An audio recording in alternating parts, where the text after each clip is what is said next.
President Washington versus the Freedom Constitution, establishing the Treasury Department. In our last video, we talked about this massive bill that came out on the 1st of September, 1789. One day later, on September 2nd, 1789, George Washington signed the bill to create the Department of Treasury.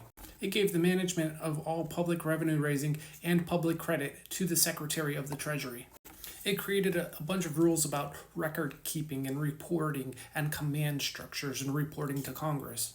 But it also ordered the Secretary of Treasury to create a $150,000 bond for the U.S. government, so the U.S. government would have $150,000 to spend. As the United States was very brand new, it needed that money to establish the government and pay its workers. But to put that into perspective, $150,000 back in 1789 is only worth $5,520,000 today by some estimates. So while in 1789 they only needed $5.2 million to completely fund the government until they were able to collect enough revenue to be self-sufficient, nowadays the amount of debt is astronomical.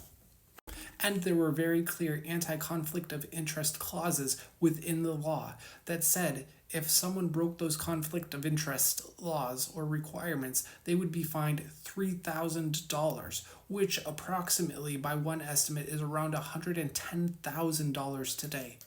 And if someone turned them in for breaking those conflict of interest laws, the person who turned them in would receive half of that. So $55,000 approximately today would have been received by the person who turned in the offender. So how does this all compare to the Freedom Constitution? Article 7 of the Freedom Constitution requires an oath before anyone who serves in public service can take up their position. Part of that oath reads, "I will take no action that violates the Constitution of the United States, nor which is unlawful, dishonest, or which may place myself, my fellow citizens, or my United States at risk of harm."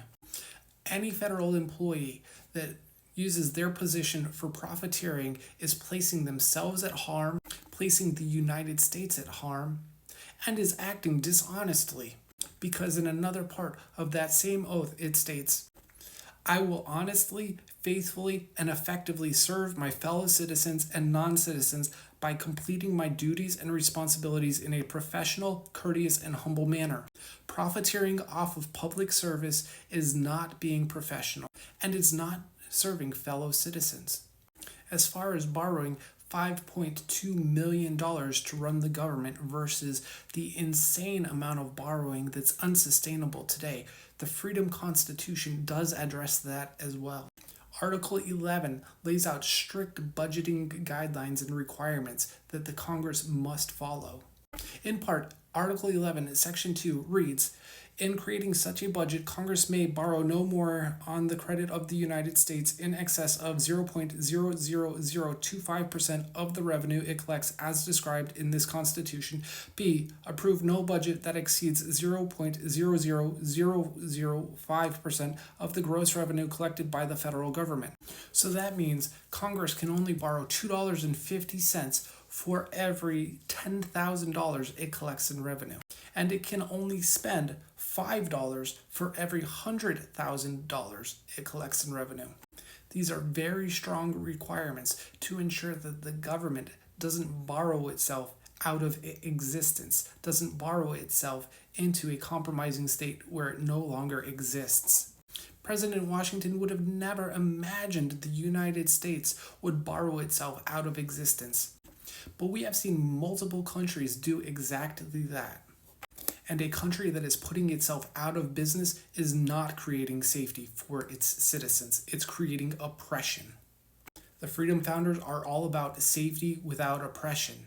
We have sweatshirts, link below. Go ahead and pick yours up to show that you're not going to put up with the oppression anymore. You deserve safety. It's your human right.